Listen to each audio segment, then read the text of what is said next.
Oh, I get oh boy, watch out. That does spin. So thanks for coming to lunch, everybody. How are you doing? Good. I'm the lunch coach. But today we have special guests. Yay, special guests. Yay. Super special. Super special. So just as a recap, what we've talked about so far this quarter, we've talked about your big why. We've put together your goals, or at least started them. We've talked about strategies to your goals, and we've talked about time management and time blocking. And I thought throughout the quarter, each quarter, we're going to have different guests and different topics, kind of based on what you may feel like you want or need to know, or we feel like you may want or need to know. So I thought it would be helpful to get some other perspectives on lead generation, knowing that that's one of your most important things, or should be. This is a great opportunity to hear from some other people who have been in the business a short or slightly less short amount of time. So they have perspective on, being newer, but also having some experience under their belts, have tried some different things, and kind of come from a slightly different scenario as far as teams are operating on their own. So I thought this would be a great opportunity to get some perspective. So I'm just pulling up my little list of questions to make sure I keep us on track. Thank you for signing.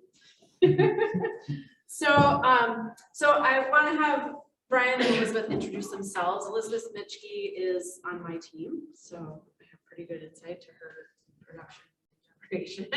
And Brian Schweppe has been in the business, was in the business a little while before I came over to KW, but we've known each other for a while now, and we were office buddies at one point. We shared an office.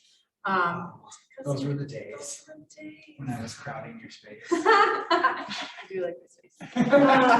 So I'm going to have them each introduce themselves, talk about their years in the business and how they're set up as far as a team or individual. And then I want to get some perspective for you all as far as their production goes. So what their closings were with happy clients their first year, last year, and what their goals are for this year.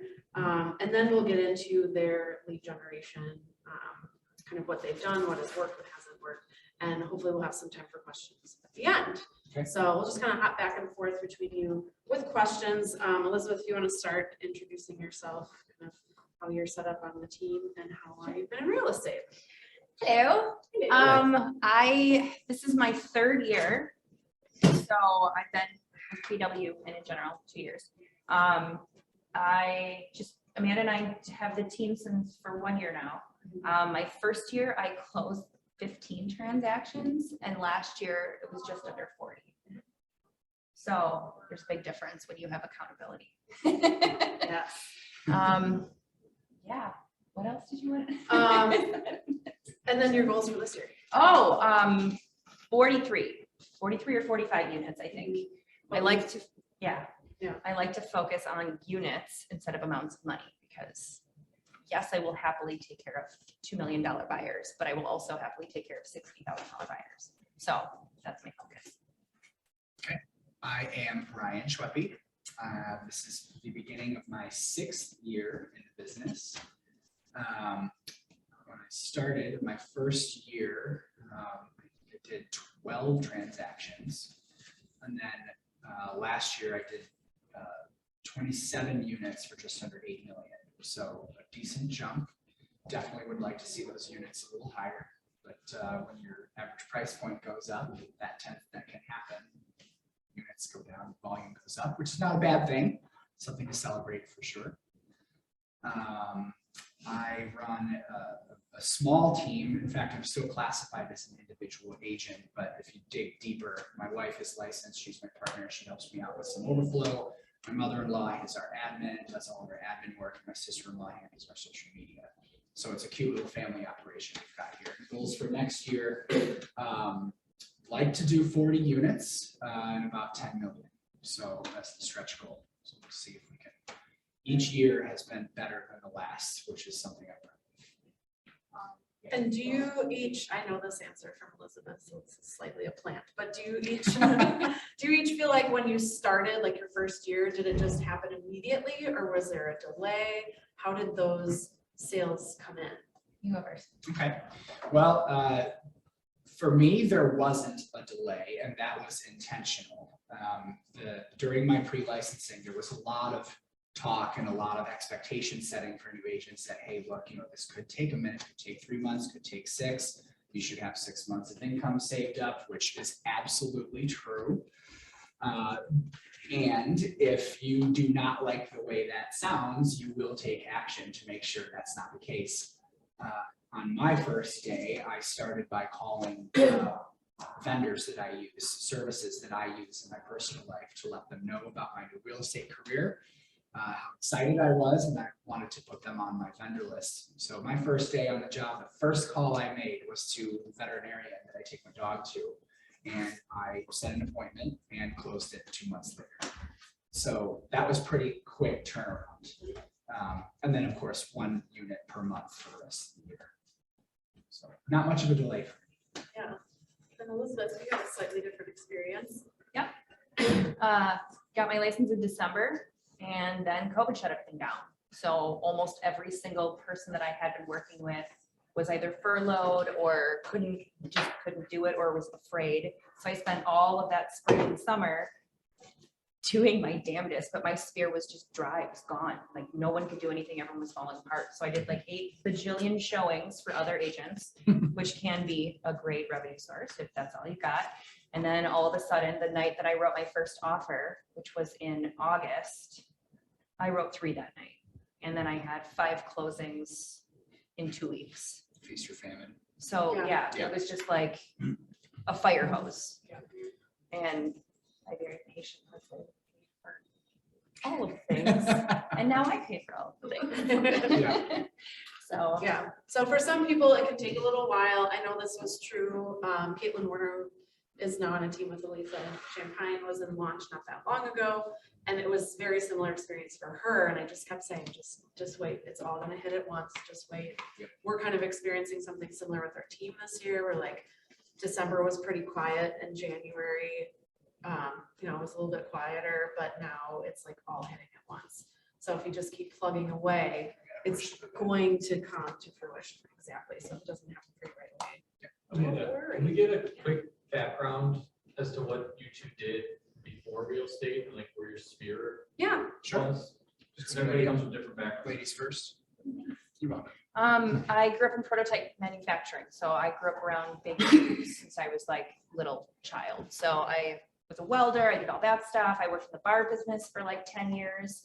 My mother was in real estate actually because of my first purchase. That was a nightmare. And the listing agent ended up hiring my mother as an agent because she kept calling saying, what is happening? That was terrible, but I never want to be like the buyer's agent that I had. It was awful. So learn from things.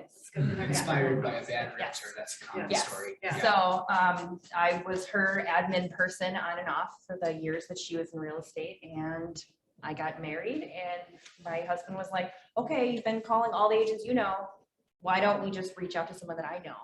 And she texts back 5 minutes later and here I am. Did you have a sphere when you started with Amanda, or did you have to build it? Well, people started paying attention. Yeah. By that point, because I was constantly on social media, like a lot of people were, when everything shut down. So it's like, what do you do? Yeah. Either Yeah. fall apart or do it publicly. Figure out a way to do it. Just get through. I mean, Figure out a way to do it differently. yeah, Yeah. exactly. Real Sure. life. So I am kind of an interesting case. I had no real estate experience whatsoever. Nobody in my family. Real estate was kind of a blue sky idea for me. I came from commercial food service equipment in Illinois, 4th generation in the family business. So industrial distribution, supply chain stuff.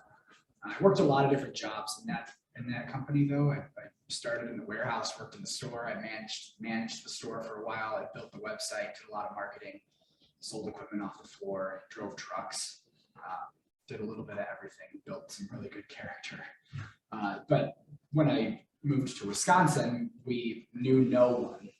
10 years ago, we moved here. We just uprooted and just took a shot in the dark.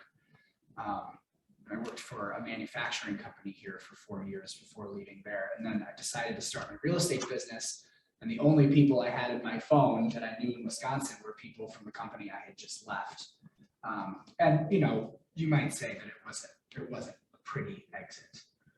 So I wasn't excited about reconnecting with those people immediately. I had to start from scratch, literally from zero. So I think today's discussion is a good one for me because I had to really scratch and claw to get to the point where I had a database to actually go out and market to. So yeah, it's one of the reasons I'm here, I'm sure. Yeah. And it was a good fit. Obviously, I'm still in it 5 years later, so it can be done. Yeah. So that's, thanks for the segue, Ross. That leads me right into my first question, which is how did you connect with people in your first year? And Elizabeth, you talked a little bit about this, but if you want to elaborate a little more on how those connections started, or you kind of planted those seeds that came to fruition months later.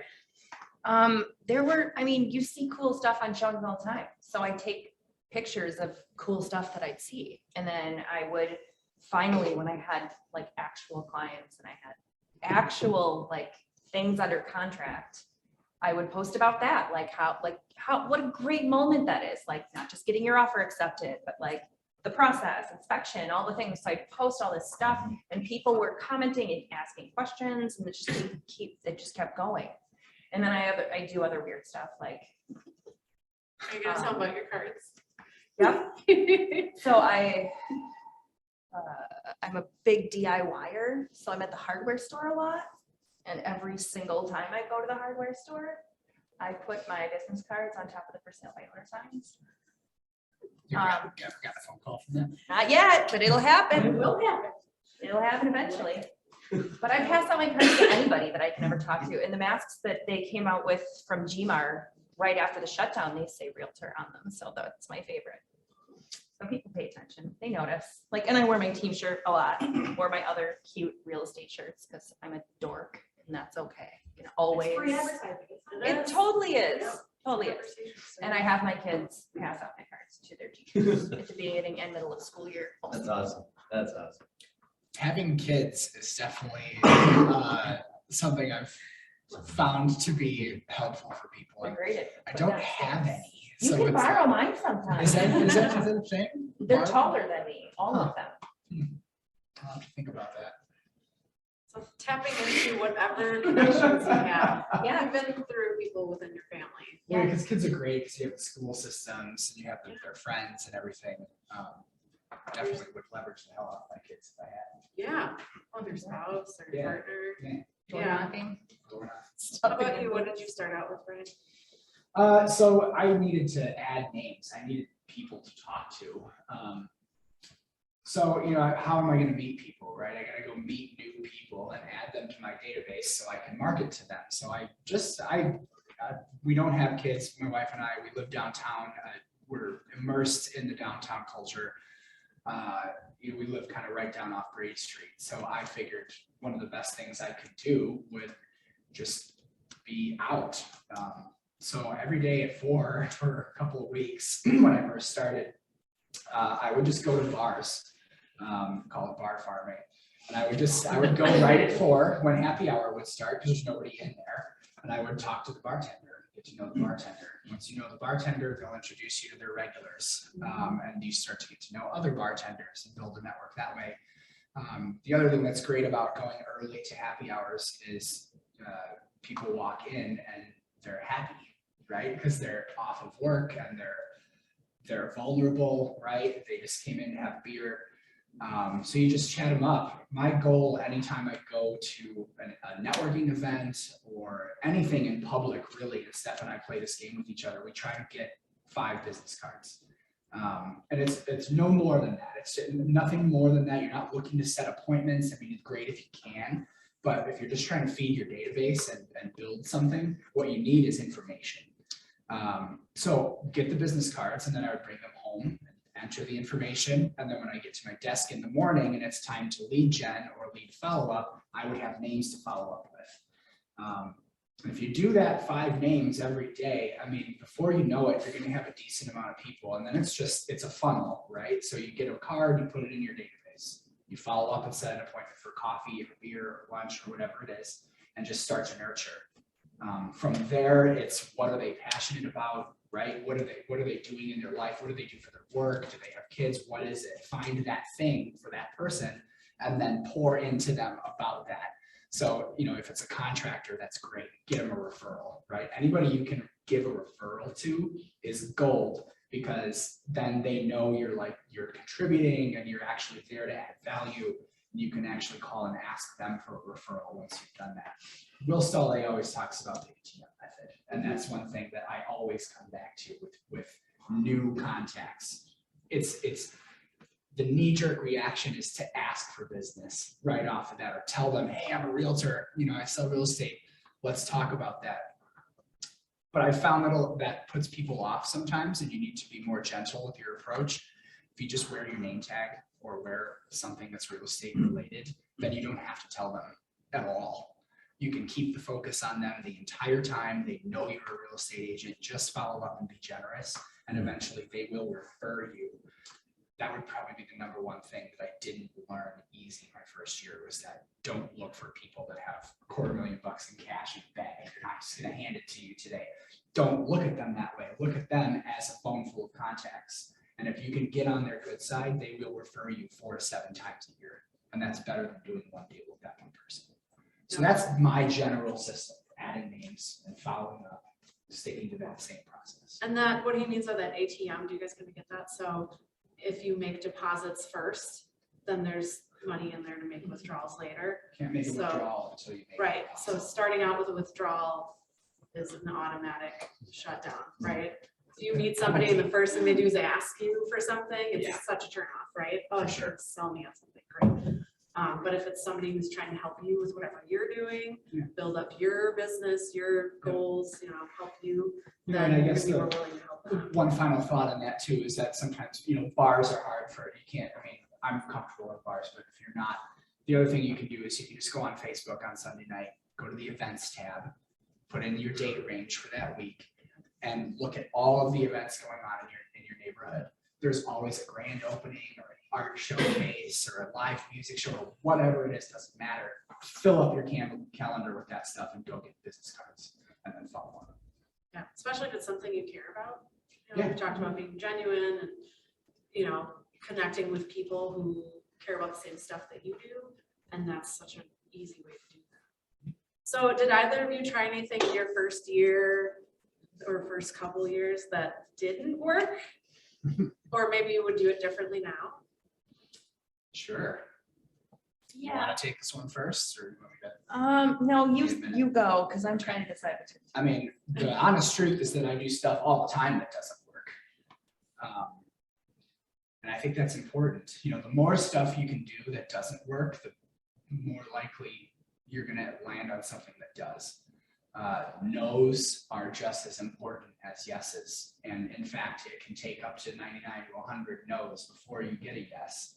So changing your mindset around a failure or something that doesn't work in that you've just learned one way to not do this, it's progress, right? Creating a positive energy around those things. One thing that didn't work well for me, and understand what I'm telling you is not that it doesn't work, it's that it didn't work for me, was sitting on my phone and cold calling all day, dialing for sale by owners and expireds has never worked well for me. Because I'm a butterfly, I can't sit still, I'm fidgety, I have to be out in the world, I have to be with people, in front of people. So I did a lot of that my first year because, when you're reading through your Millionaire Real Estate Agent book, it's all these numbers and activities and it all breaks down, it's very rigid. And at first that made me feel really safe, right? Like I can do this because if you do these activities, you'll get the results. And that's true. And you should be aware of your health and your energy. Like, what are these activities? What kind of effect are these activities having on me on a day-to-day basis, right? I think it's just as important to focus on like the me time stuff, like the personal stuff. In our career, your mental health and physical health are more important than they've ever been in correlation to your results, right? So the cold calling for me didn't work because I wasn't getting results and I quickly got discouraged. I started to lose confidence. So I had to change course pretty quick from that, right? I think that's the point. When you notice that something isn't working, change it. Don't like stay on it for months at a time. If it feels uncomfortable, if it's bringing you down, if it's sucking the life force out of you, so to speak, change it up, right?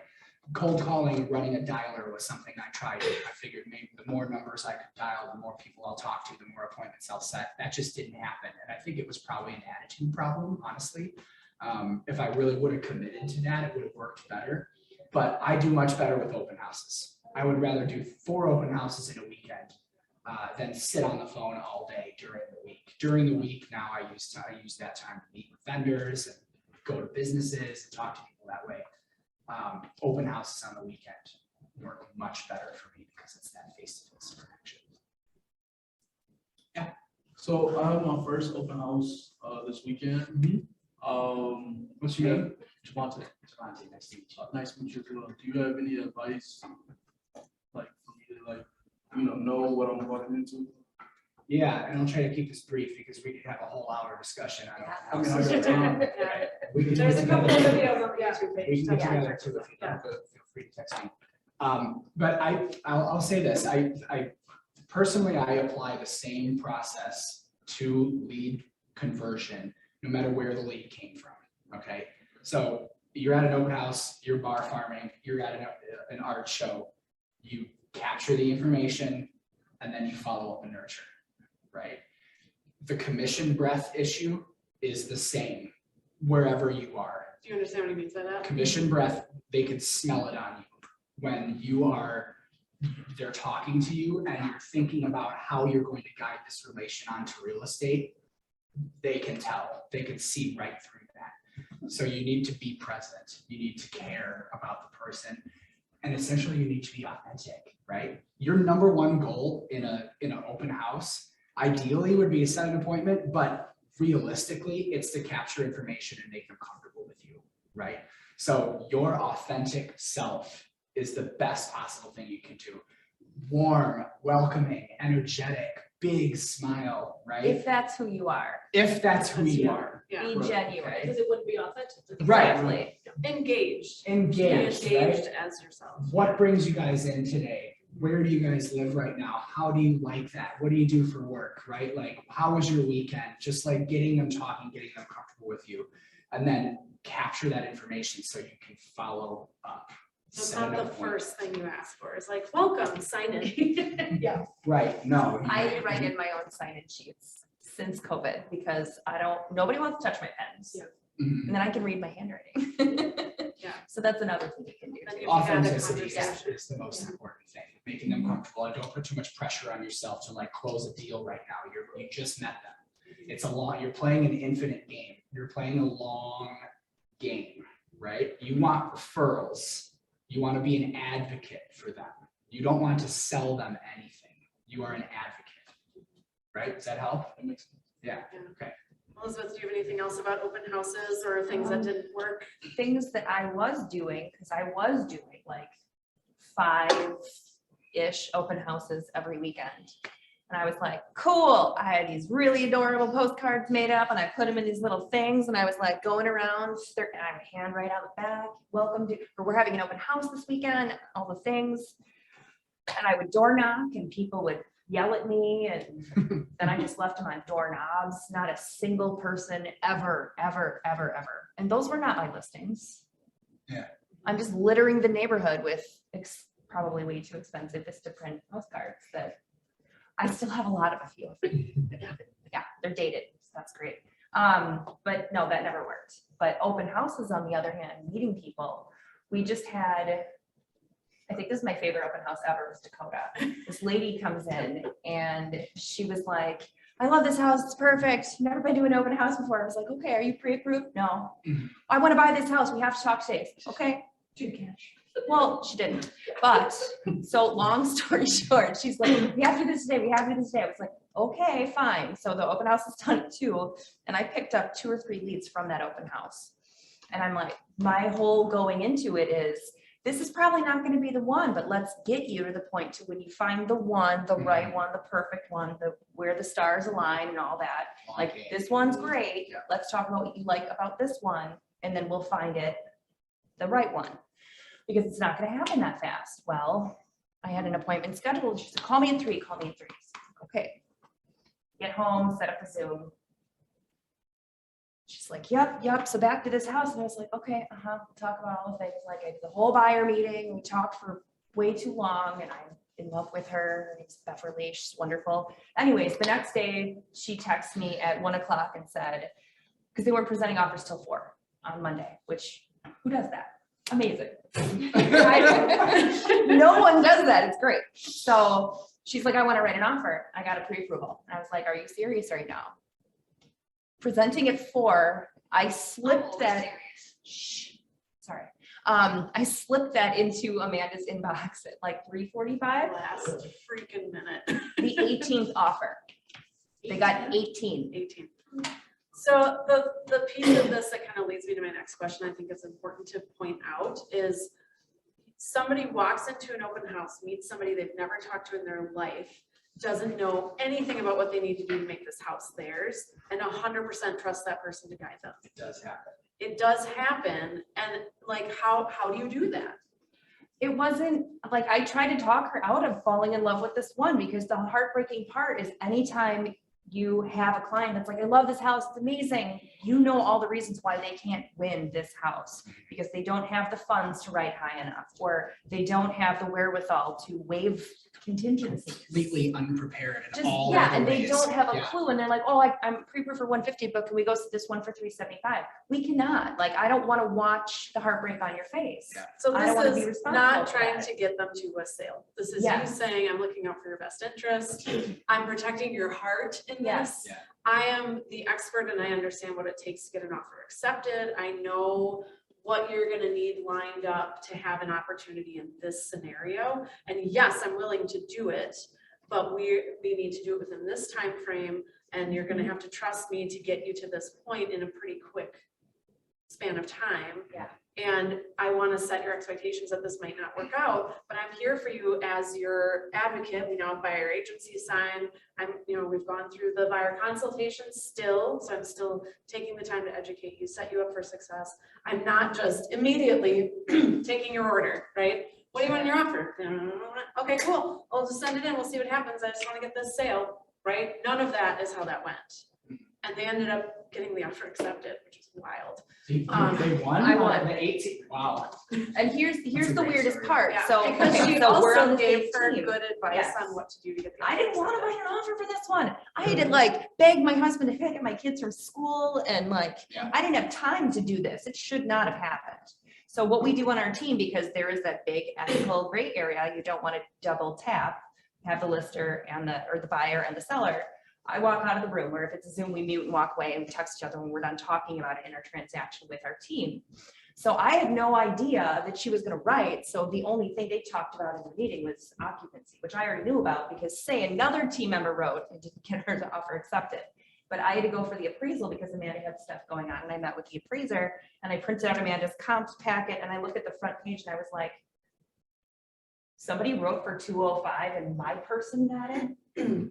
Well, too high of an offer that's not gonna appraise, doesn't really. I was Yeah, just unless you're shocked. smart about appraisal gap and stuff. There's more value in an offer than just the price. So Sure. Right. point being, you can end up with a sale from an open house. It's possible, especially right now, especially this Yep. time of year, because people don't have agents yet. They're like waiting till spring. But that building that relationship, taking the time to explain the process, taking the time to look out for her best interest, that's the kind of stuff that converts people from that first contact to trusting you to write an offer on their biggest investment. Right. And giving them the guidance in this market to do it.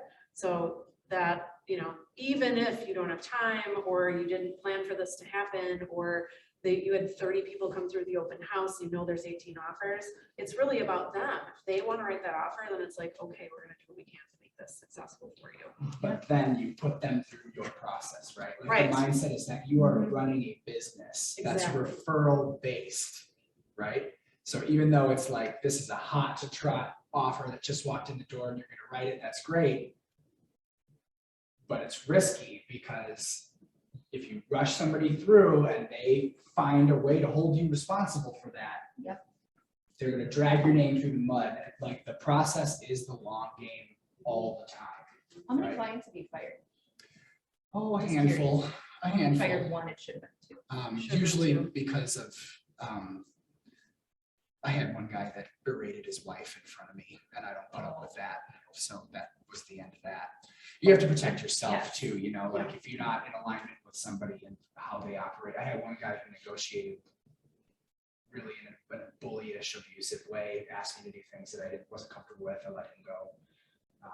It's not worth it. There will always be. It's not. one. And sometimes when people are that pushy and it's not a good fit, you can bow out. And that's what I mean. Like, Somebody like that can torture business. well, and that's the thing. Like, we have so much repeat referral business that it's like, these are our tribe, these are our people that absolutely like we jive. And sometimes like we'll all share a whole bunch of clients, sort of, because whoever's available for showings and we all have different personalities and the clients are whatever they are. And sometimes you jive better with other people and that's all great. But sometimes you just don't. Like, Sometimes you can't get fix it. fired too, and I- that's yeah. okay too, I've because never been fired. I've had people let me go and I've been relieved. Yeah. I've been You opted out probably of should have cut twice. them off sooner. Yeah. That probably speaks to your mental health that you were talking about. For sure, earlier, your right? physical health. Yeah. Yep, We'll exactly. be doing this for a long You don't time, sleep at God night. willing, you know, like. No. it's not And worth they'll suck your energy and your focus away from everybody else you're working with, or everybody you could be working with, right? Because lead generation should happen continuously. That's right. So if you're totally into the tornado of this person, it You're not. stops everything else. Yes. Yeah, and that doesn't serve anybody well. So we talked a little bit about this with Elizabeth, but Brian, I'm curious for you, like you connect with somebody, you get a business card. How do you get them from that point to signing by our agency or a listing contract or getting an accepted offer? Sure, yeah. So I just start really casual. Let's grab a coffee. Hey, it was really great meeting you the other night. Had a great time. What's your schedule look like this week? And we'll see if we can get a coffee or a lunch on there. You know, I always kind of say coffee, lunch, beer, whatever you're comfortable with, because I want to put that person in their environment where they're most comfortable. I started off going, come to my office, meet me at the office. And that's great when somebody wants to do that. But I found that if you make them uncomfortable right off the bat, you're going to have a harder hill to climb. So pick your favorite spot and I'll meet you there, right? Wherever it is. And then we just get to know each other, right? Use the Ford method, family, occupation, recreation, dreams to establish rapport. If you don't know what to say to somebody you just met, that's it. Tell me about your family. What do you do for work? Do you like it? How long have you been there? What do you do for fun? Right? Like, what are your goals? Like, people love to talk about themselves. Repeating their name back to them out loud often is a good one. It establishes rapport quickly. And just learning as much about that person as possible so that they'll start telling you what their goals are. Once you get into those goals, they may tell you something like a timeline type statement about a move. Anytime you get a timeline, that's when, in my opinion, somebody goes from a contact to a lead, right? Because that, even if it's a year or two out, they just told you that they are planning to move, right? So now they're in a different category from a contact to a lead, right? You know, and I do think it's just kind of a matter of catering to each person. Each relationship is different. Each transaction is different. It's a living, breathing thing. But when, you know, how do you get to a buyer agency? How do you get to a listing appointment? You're paying attention to that timeline. And you're trying to help them and educate them or prepare them. So maybe it's incremental meetings. Maybe you're just hanging out as friends for a while, just to like get really close while they're working up to their timeline thing. Once you get into that 3-4 month period, especially right now, like I'm in 6 months. If you're 6 months out, we are talking, because it could take 4 or 5 months if you're a buyer to win the property. right? Sometimes it takes 6, 7, 8, 9, 10 offers. So you don't want to, if somebody says, well, my lease is up in June, we want to stop and wait until, April to start looking. That's a bad idea, right? We can use this time to get yourself educated, get you hooked up with a lender. Here are my lender contacts. Let's set up a meeting, right? Like here's the process. Here's your buyer consultation can be very early, and you can do it more than once too, right? Like if it's a 6-month timeline, do it now and then do it again in 6 months when the market's shifting. Yeah, right? let's check back in. And all of these are deposits. Even They're though all you're not talking about deposits, real estate, right? there's still like, here's what I can offer you to put you in a better position. Here's some great context to help you. Here's a buyer guide we've put together that Yeah. has, that has all this information. Nurture, water the plant, and then until it bears fruit. So, and nurturing being follow-up, I think is one of the most challenging things. I know it is for me. I can connect with people all day long, but then to follow up with them later and actually do it regularly. And then, you see somebody on Facebook and you're like, oh, they just bought a house. Oh, if I had kept in touch with them, that'll happen. But having systems in place for that follow-up, I think is really important. Do you, Elizabeth, want to talk a little bit about some of the follow-up that we do? Yeah, we have the luxury of this magical unicorn named Liz, who is our admin person that keeps everyone on track. So she tells us some things, but I like to write note cards. That's one of the things that Amanda has taught me. And I find it torturesome, the idea of it. Like, oh my God, I have to pick 5 people this week and write a note. And then I write these big, long, detailed, ridiculous notes. I have a girl that she was my first buyer agency lead. Like, girl I went to high school with, actually. Her name is Katie. We met, it was like New Year's Day that morning, or like New Year's Eve that morning. We signed all the things. She lost her job during COVID, didn't buy. And then I saw a thing on Facebook that she tagged me in, which was a KW listing, and the lady said 500 tacos if you buy this house. And it was hilarious. It was not from around here, but it's still Keller Williams. And she tagged me in, and I'm like, you're still thinking about me. So I went to, it was like right around the holidays, and I had to go to the Hallmark store for something. And I found this adorable card that was for a child, and it had like a little lapel pin of a taco. And I wrote something in there. It was a birthday card, but it's like, whatever. It was like, I know it's not your birthday, but when you buy a house, I will buy you 500 tacos. And I mailed it to her, and I didn't realize that it was her birthday. And she called me and just laughing hysterically. She's like, you are amazing.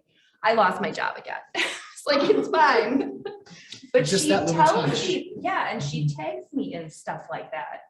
So whether it's like a weird inside joke that you have with someone, or it's just anything, like Just out of the any blue. reason. Yeah.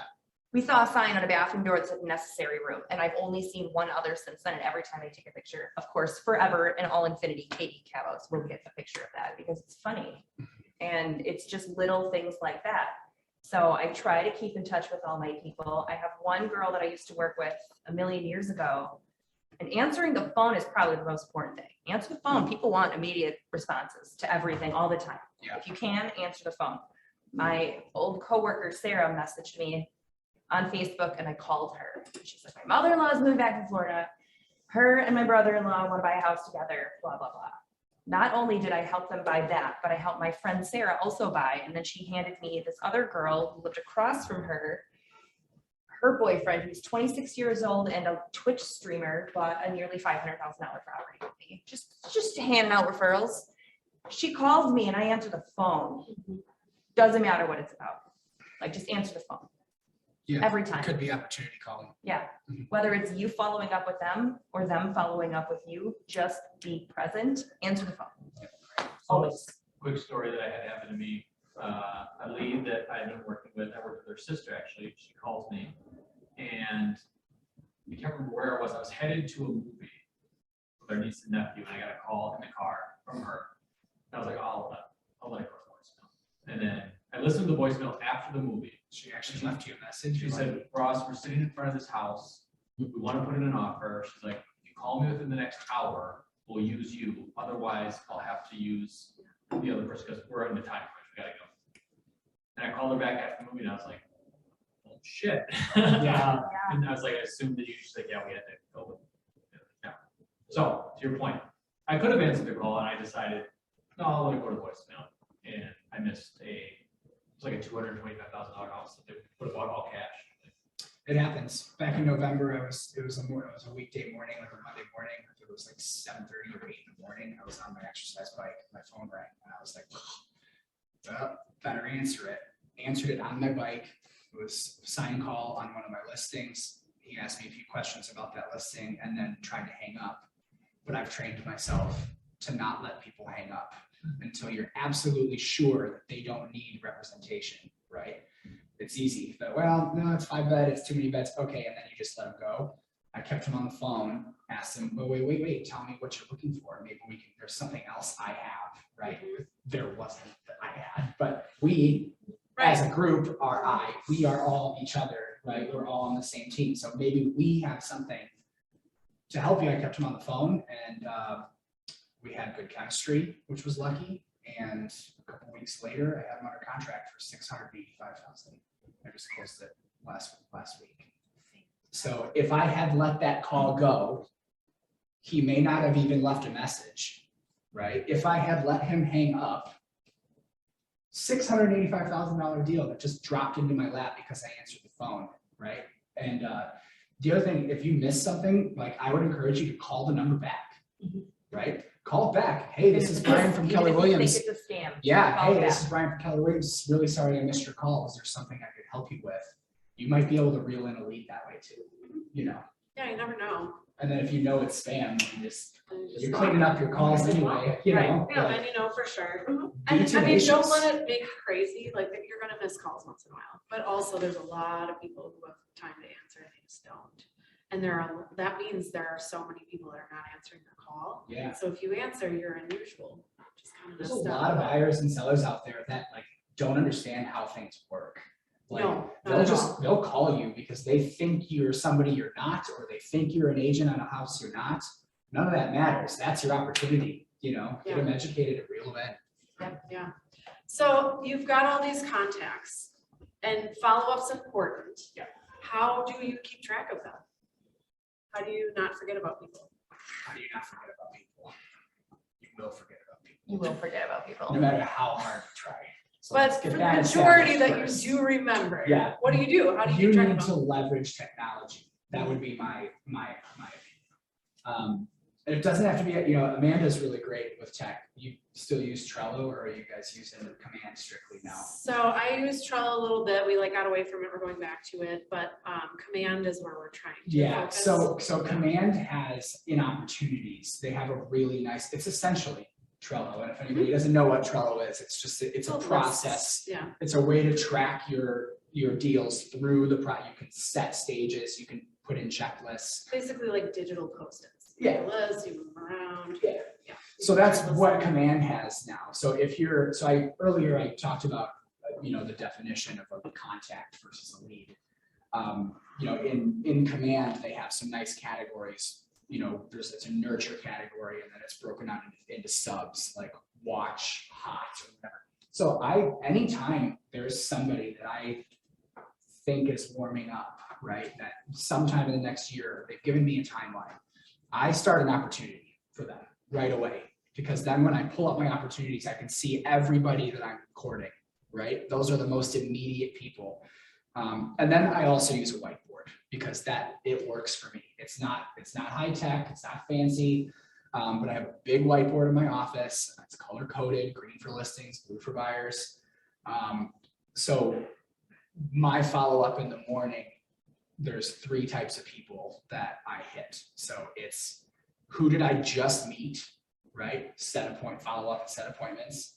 Who is on my whiteboard? And those are just like little reminders to be keeping thinking of these people when you're looking through the MLS. You should have a buyer in mind that you're looking for. So when you're scrolling through these listings and you see, if you've programmed yourself to their needs and wants, when you see a listing, you'll know that it needs to be texted to them, right? And then the people in my opportunities, right? Like, because following up with people that you're in transactions with is important too. Once you get that inspection done, there could be a month that goes by where you don't even talk to this person. That's not good either, right? There should be check-ins, there should be touches. So, the lead follow-up thing, I think you need to supplement with Command or Trello, or some kind of thing to help you understand where you are with converting a lead in the long run. Something tangible is good as well, like a whiteboard or a chalkboard or a notebook or whatever, because when you're writing things down, you're remembering them, you're embodying them. And then the third thing I would say is do something simple like talk to Siri, talk to your digital assistant and just say, hey, remind me in 3 months to call so-and-so, and she'll take care of it. It'll go on your calendar. Use your virtual assistant because it's more powerful than I think people realize.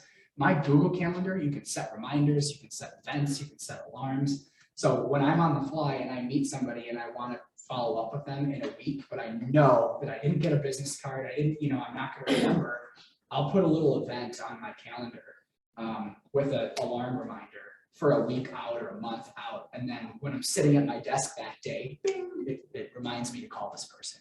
But don't think you have to remember everything. You don't. It's 2022. We have all this technology. Just leverage it, use it, protect yourself. Yeah. How about you? I try a few different things, but the number one thing that totally works is old school pen and paper. Yep. I sit down and I write it in my time blocked color coded schedule every week, every morning, except for Monday mornings we have our team meeting, and then if I'm doing this. But every morning I write down coffee and hot sheet. So I sit there with my coffee if I can get up early enough, usually after my kids go to school, and then I just go through everything on MLS, all of it, everything, back in the market, price changes, anything that's possibly coming up. If we have buyer agency contract signed, you are getting stuff from me. In addition to the auto In addition feed. to, yep, all the Yeah. portal stuff. Right. Although people, for some strange reason, I know I drink so much coffee, but they don't think I ever sleep. Lately, people have been like, so do you message me at 1:30 in the morning? I'm like, Oh. that is MLS. They don't get it. Yeah. They're like, are you sure? Sure. Yeah. Yeah. But no, Great. I That's just, all. I'm always working for you. Yeah. Yeah. I have a file of like all of my buyer agency people. And once we have like our buyer notes and stuff, once we have a meeting with someone on our team, we send a picture of that to our admin because I lose them or I spill coffee all over them. So then I can just, And you keep search all through that my in email. the same spot, Yeah. right? It's not like Post-it notes all over the place. I It's don't one even do notebook Post-it in notes. one I spot. have clips on magnets on my whiteboard. I So I think- have like all my people usually right here, but I always have my Right. list. It's in my bag right now. Plus I have my planner and I'm, Because even like my notebook, there are stuff in here that gets lost, like you. It's gotta be in front of you. It's gotta be in Whatever front of that you. works, however that works for you. And Yeah. Command, like Elizabeth said, in Command, if you have a lead, a contact, you can put documents in there. So for us, we write notes on paper when we meet with a buyer for a consult or a listing presentation. And then we send that to Liz. Liz puts it in Command. You could do that yourself. And that way, if I'm like, oh man, I haven't talked to these people in a while. We had that buyer consult, but then they, had a financial thing or who knows what. I should go back and check in with them, but I can't remember for the life of me what they're looking for. Then I can go back into Command and it's there. You So, just start over. You have to start over. So however it works for you to track it. Anybody who's walked past my office, there's a board of Post-it notes. My listings are green too. My buyers are green. But that is, I need a visual reminder that I see every day and I'm in the office every morning. So like we talked about with your goals and with your affirmations, like it's gotta be in front of your face. You're gonna forget about it. And so every day I walk in, that's the first thing I see. Yeah. Man, I've only got like 3 under contract right now. I better get my butt in gear. Well, let me look at my active people. What can I find in the hot sheet and send to them, even if it's not quite the right fit? Can I send them an update about the activity over the weekend if it's a listing coming up? So it's just a good thing to have a reminder in front of you, whatever the method, that you're going to stay on top of and not forget about people, because that's the goal, right? Sometimes it's a long game and you think people are falling from the sky. And it's referrals from all that work you've put in over time. And once you have business, that follow up with past clients is so important. And whether it's putting it in your calendar through Siri, we basically have the same thing. Liz keeps track of once somebody closes, we get reminders for a 1-week check-in, a 1-month check-in, a 3-month check-in, 6-month check-in, and a 1-year check-in. And it's just, whatever we can do to reach out to them about that. And then we'll build things around it like events or something of value. And then those check-ins are so much easier because you have something to offer. Yeah. Yeah, so as far as this year goes, are there things that you are already doing or plan to do with lead generation for your goals for this year?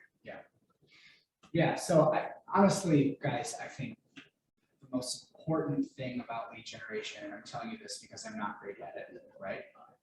And I want you guys to be encouraged that we're all going through the same things. We all struggle with the same stuff. The number one thing about lead generation is consistency. It's daunting, right? There's all this talk about, from Bold and Gary Keller and the KW thing is like 20 contacts every day, right? 20 real estate conversations every day. There's no denying that it is hard. 5 conversations a day is better than 0, right? At family reunion 3 years ago, when we were there together, the thing that I could not get out of my head was something works, nothing doesn't, right? So when you're in that like paralysis mode, just make a phone call, right? Talk to one person and then talk to a second person, right? And just go for a while. Putting all this pressure on yourself, right? Like, I don't have the closings, I don't have the deals, I don't have listing appointments. That's all just toxic weight. The best thing you could do is respecting a short time block, 1 to 2 hours a day, where your only focus is picking up the phone and calling and talking to people that already know you, right? Or texting. Or Facebook Messenger. Contacting them on the social, like do Yeah. what works for you. Do what works for you, but get some conversations going, get into action.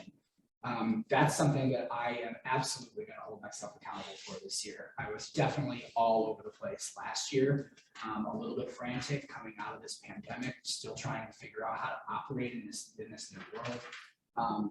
But doing a lot of random stuff is still not as good as doing one thing intentionally for a little bit every single day. So that's definitely a thing that I'm thinking about this year. Another thing that I'm thinking about, there's 2 more big things. The second big thing for me is being proud of what I've already accomplished and what I've already built, and then just doing it better, right? Like if I did exactly the same thing I did last year, but just better, I'll do more business. And I know that for sure. So that means solidifying your systems, bulletproofing your processes, getting more accountability in terms of your activities. Just basic stuff, right? Like 1 open house every weekend, basic minimal stuff. You will do better. And then the third thing is trying something different, right? Like bringing this full circle to the beginning of our conversation about trying things that don't work. You got to try new stuff. So this year I'm doing 2 new things. I'm doing some advertising on church bulletins around affluent churches and neighborhoods around this area. I'm going to have some one-on-ones with pastors that I'm advertising in those congregations too. So that's super new for me and I'm outside of my comfort zone. And I'm also stepping up my charitable involvement, my partnership with Alzheimer's Association this year. There's an opportunity for a community educator where I will give 6 presentations this year at businesses, hospitals, nursing homes, wherever about Alzheimer's awareness, where I can wear my name tag, right? And talk about something that's not real estate related and build a personal brand that way. That's an infinite game type thing. That's a long game thing. It puts me outside my comfort zone and I've never done it before. Is it going to work? I don't know. But those are 2 pretty big new things that I'm adding to my business this year on top of just getting organized, doing what I already know how to do and doing it better. Well, and I think the recurring theme in all of that is I think lead generation seems kind of intimidating. And the fact of the matter is lead generation is connecting with people and making sure they remember you and what you do. Yep. That's it. It's not, I need to get this person to all the contact info. What's that? It's not a sales pitch. It's just. No, It's it's not not. a sales pitch. Right. It's connecting with people. So however you can do that in a way that they remember who you are, they know how to get a hold of you, and they know what you do. And even better, you know how to get a hold of them. That's lead generation. It's not this super complex, I need a chart, I need to make 100 calls, I need to do these things. And right, Yeah. and all of it is overwhelming. It's just how can I connect with people in a genuine way that lights me up, right? Because you're gonna have to stick with it for a little while to get it going, and it can't suck your life away.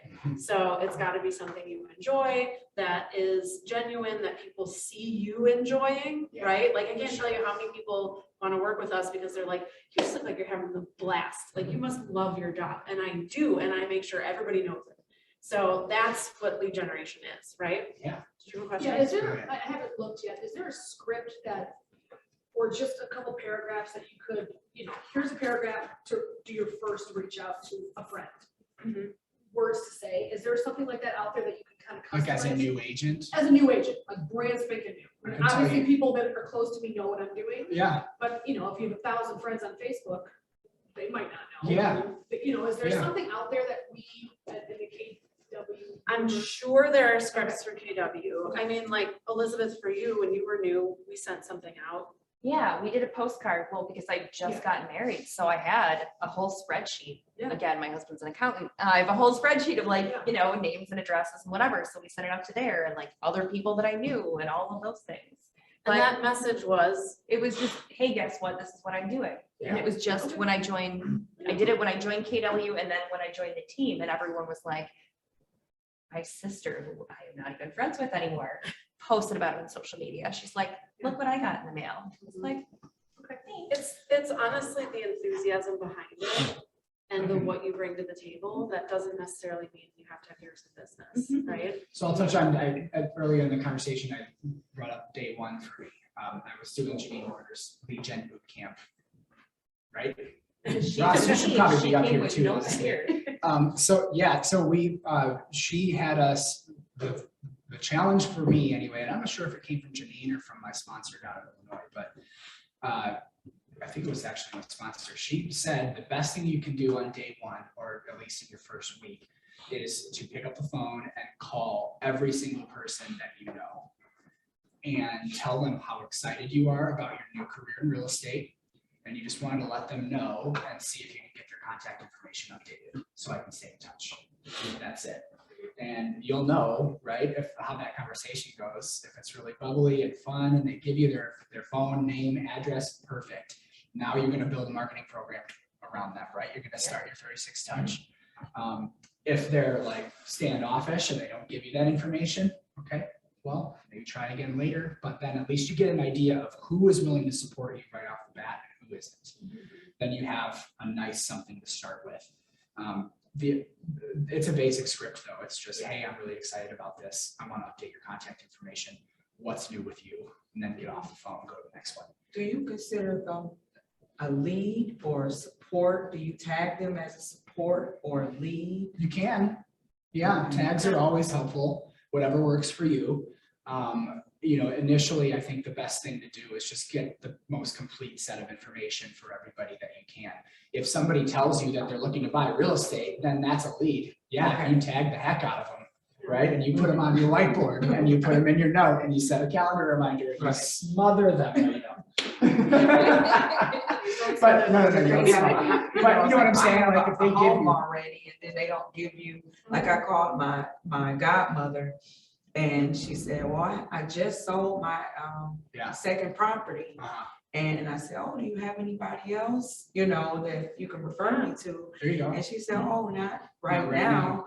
And then I said, well, what is your anniversary? I couldn't remember. Yeah, Been married 8 years and I haven't really called her. And I put her as support because I didn't want to just keep, Yeah. So put here's her the on thing. 33 touches. She's like, what in the world? So here's the thing. What was your name? My name, Trishtika. Tristica. Mhm. That's a wonderful name. Thank you.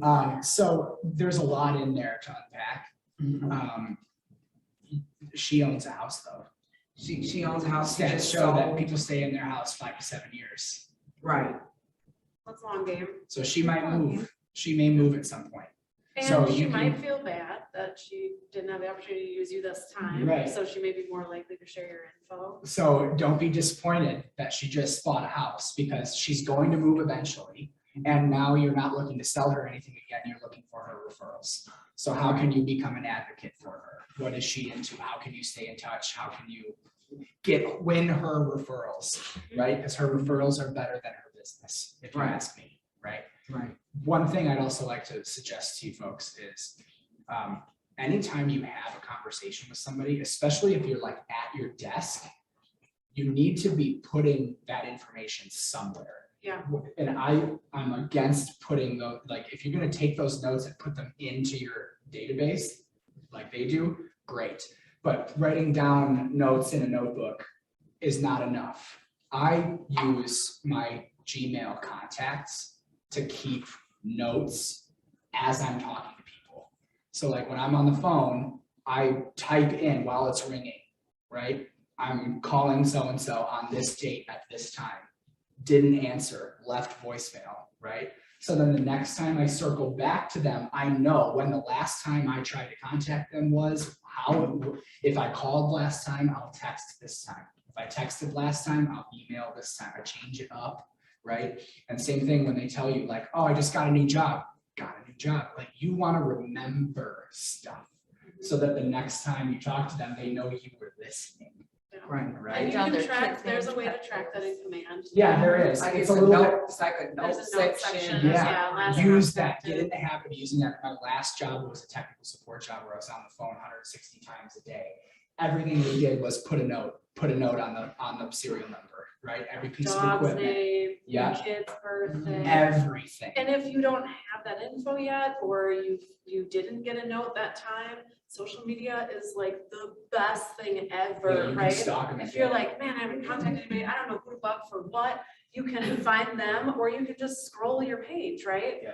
Oh, somebody just got a new job, I'm gonna send them a handwritten note. Yeah. Or somebody is expecting a baby, I'm gonna make note and I'm gonna, in a month, I'm gonna send them a little gift, I'm gonna drop off at their house, or, It's their there's- birthday, put right. that in there. Those You know. little recognitions, I mean, how often do you actually get more than a Facebook happy birthday, right? That has a lot of weight. So even if you don't have this contact list built up yet, you don't have all this information yet, there are ways to get this info. And even if somebody's already recently worked with an agent, there's a pretty high percentage chance that agent's not going to keep in touch with them. So you can slide right in, or maybe they can be a referral source too. So even if the people you're contacting seem like they aren't immediate business, that's okay. Long game really, really pays off sometimes. Yeah, and your personal vendors too, I think you should really hit right off the bat. You're gonna call everybody and tell them how excited you are about your real estate career, but make a list of the vendors that you use in your personal life, your hair salon, your dentist, anybody that's got people in a chair all day long, restaurant owners, anybody, your oil change guy.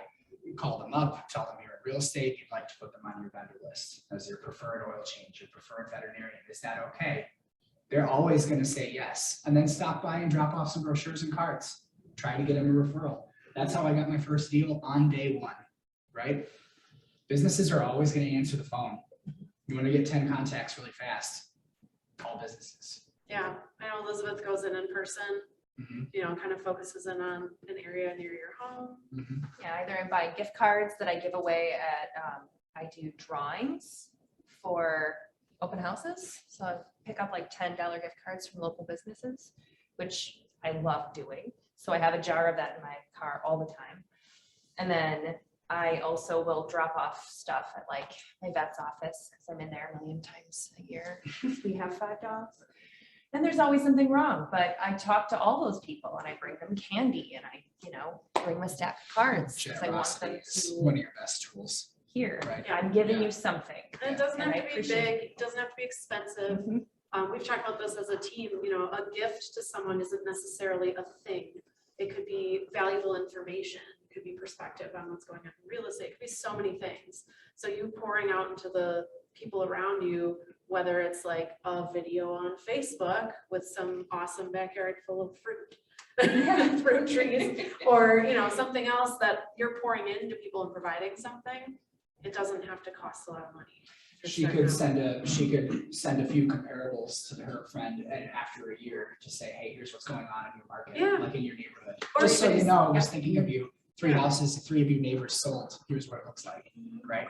And if you've got like really supportive people in your circle, that aren't buying or selling right now, just ask them if they'd be willing to let you practice a buyer consultation, a listing presentation, make a CMA for them.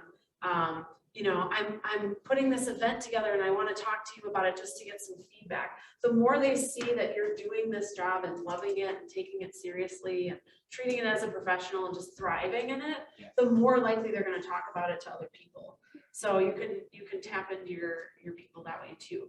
So we're running a little over time, but I have a few more questions. If you need to leave, you're totally welcome to.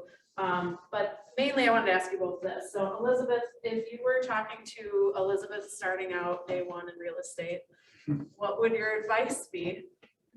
Talk less, listen more. Because especially in this building, I mean, yes, with clients, of course, but in this building, there are so many people that are willing to answer questions and sit in a panel and talk about all this stuff. Like if you see someone interesting on social media, like find me, we'll have a conversation. I can't tell you how many newer agents I have messaged like, hey, I see you have an issue with this. Do you want to talk through it? Because it keeps everybody sharp and feeling like we can be this team. So just pay attention to other people and listen, absorb as much as you can and ask so many questions because they're not stupid.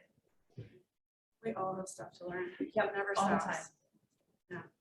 What What about you, Brian? What would I say to Brian? I need Brian for a whole day.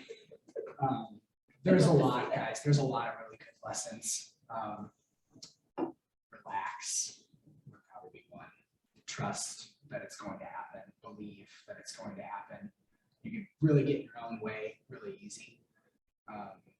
You feel like you're spinning tires and it's not happening, but you're moving and you're building towards something. Take care of your money, right? Like isolate your money. This is something I didn't do my first year. So if I had first year Brian, I would start with that. Like get separate checking accounts for your business, for your profit, for your taxes, isolate that money and it's sacred, right? Because you're going to get into tax trouble. You should be pulling 30% out of every single paycheck and putting it in a separate account so you can pay your quarterly taxes estimated out in front. That's huge. 30% goes back into your business. You do not take 70% profit off of your check. Your business is a living, breathing thing and you have to feed it, right? I didn't do that my first year and I felt like I was broke, right? I wasn't broke. I was just spending all my money out to dinner with my wife, right? Couldn't buy signs, couldn't buy business cards, couldn't run ads. Protect your money. Start off the right way. You will be surprised how fast your business ends up flush with cash if you do that. So that's a really good tip. And I think the other most important one I've hit a few times today is what you see when you meet someone new. You should not see a deal, see a person, right? See a person with their own database. You want access to their database. You are not selling them anything. That was a huge mindset shift for me in like year 2 or 3. And it really opened up my business big time because you're approaching people differently. Your end game is different, right? You're not rushing them. You're not guiding their conversation. You're listening better, right? It's so important to stay away from commission breath and to pour into people and be generous. Take your time. You're ideally going to be doing this for a long, long time. So if they don't buy a house until next year, that's okay, right? See the person, see the database, not the deal. Cool. Well, if anybody wants to stick around for a bit with questions, and then if y'all are okay with it, I'll put your contact info up here. Yeah, sure. If people want to reach out. Does anybody have any questions? Your cards that you, and I'm sure you've all written cards, I know you, do you have, this is not a silly question, but do you have your personal stationery and then do you have your stationery with your team logo name KW on it? I have both. You have both? Do you use one more than the other or? It really depends on what the occasion is. Okay. So you can get just fine thank you cards that are totally blank from Dollar Store. I do it all the time, especially 13 colors. And then I can throw one of my business cards in it and then there's that. But if it's just like a touch base or if it's something more formal, we have team station, or not stationery, but like printed cards with our picture on the back and contact info. So it really depends. If I'm writing 20, I'm probably gonna use the cheap ones, but it depends. I always keep the basic black and red KW blank thank you cards from Red Store on hand, just in a pinch. You know, if you need to send out a quick note. And just like her, I also have some prettier thank you cards that I sent, that I use for closings. Write a nice little note in there. And certainly having your brand on stuff. Yeah, I Just a good I idea. can imagine it Yeah. coming. I was kind of where you were. There are occasions, like the friend with the birthday with the funny hot taco. You know her well enough that you would just send her. I will do that to anyone. I was gonna say, do you find that specific situation, if you're just shooting someone like a birthday, right? Are you pushing your business card in there? Or you just, cause I feel like that's almost like, And you could throw a business Right, card in was that there if you commission- want, but commission Depends Right. on who it is. I feel yeah. like Yeah. that's like. So one of hey, my I haven't seen you favorite in 2 things years, that, happy birthday, here's my card. that we do, Yeah. and not just because I came up with it myself, is that we had no cards made through Vistaprint. You could do it potentially through Command. But what I did was the front is like something related to our logo, our team colors, home something. And then the inside just has our little logo at the bottom, that's it. Right. And then the back has a picture of me and says, thank you for sharing my name, and it has my contact info. So if they're really into it, they'll look at the back, but it's not right in their face. And I don't write in the card most of the time, do you know somebody looking to buy and sell real right, estate? because you're not But it's- asking for something. I'm not asking for something, I'm Yeah. providing something. Yeah. But then if they want my contact info, or it's, the card's gonna sit out for a while, or their friend comes over and picks it up off the mantle, I'm right there on the back. Yeah. So it's not right there, but it's there if they need it. Yeah. I usually don't put cards inside of those. And you're with JSG, right? Yeah. So you're I know, I'm, gonna be just fine. Yeah. Yeah. they're I gonna know we take have a good care- lot over yeah, there. I know that. They got all kinds of stuff for you to leverage. Yeah. Don't work too hard. I won't. Yeah. Any other questions? Was this helpful? Very helpful. Thank you, guys. Yes, thank you. Anytime you guys want to grab lunch or grab a coffee or get on a phone call or Zoom, just holler, shoot a Yeah. text. We're both, I don't know, shouldn't I'm speak all for over the you, place. but I'm available. I don't, yeah. I love talking about it. I love to help. It helps us to talk to you as well, right? Mhm. Because we're, like I said, nobody's perfect. We're all growing, we're all working together, and I'm struggling with stuff too. The more we talk about it, the easier it gets. So don't hesitate. Especially if they're weird questions. Yeah.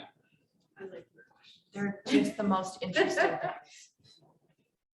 There's Okay. so much to know. There's so many different ways to do this. I thought bringing in a couple of people who weren't me would be helpful, even within my team. Elizabeth and I operate a little bit differently, just to give you that perspective that you can approach this in different ways. People's stories are different. Their experiences in their first year are different. I think it's easy to get caught up in seeing, the same people that are upheld as the successful people in this company and in this business, and it seems like they're all doing the same thing, and it They're seems not. daunting, overwhelming, Yeah. whatever. I guarantee you they're not doing it perfectly, and I guarantee you they're all doing it differently. And so hopefully this was some good insight into that, and some additional resources. Like Elizabeth said, we have so many great resources of people within this company, and they're more than willing, I think everybody's more than willing to share. Having a role model, even if they're not a mentor, Mhm. and having, somebody to look to as how you want to do your business or the kind of business you want to do. And maybe some people who are doing things that you don't want to do. Not that it's bad that they're doing it that way, but it's not how you want to do your business. That could be really, really helpful to have that sort of Yeah. guidance and insight. That's a really good point. There's a lot of great role models around here that are going to be doing their businesses differently than you are planning on doing your business. If you ask, like some of these top dogs around here, if you ask Maureen or Maureen's thing, she'll always say, go to Sendix, right? And talk to people. I don't understand. That's what I don't Charlie says understand too. that at all, That's right? So Maureen's like, an icon in the community. So when she goes to Sendix, people just come up to her. I don't have that luxury, right? So that's Right. not a thing that I do. And my point is that Maureen is a role model for me, but she's not necessarily a mentor because she runs an $85 million business and I'm pushing for 10. So Yeah. I need role models or mentors rather, that are running a $10 million business, right? You need to identify what you Or want. 15 or 20. Whatever it is, whatever your goal is, find somebody that's doing that and figure out what they're doing. Yeah. Right, but don't feel bad that you're not doing what the $80 million person is doing unless that's what your goal is. Right, and also, I think this is something Rick Rubin has said before of Faulkner and Gallagher.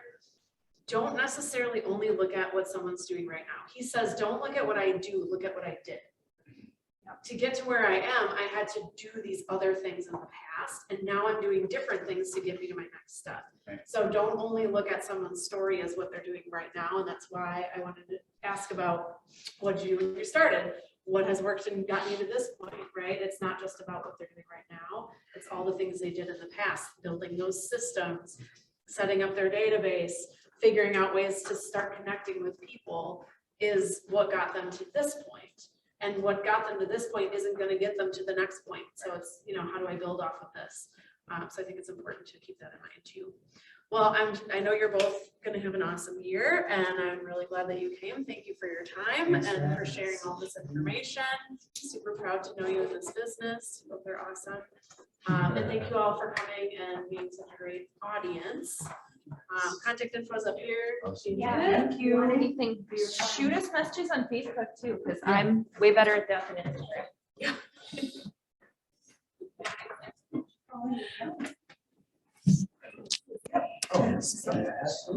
Oh,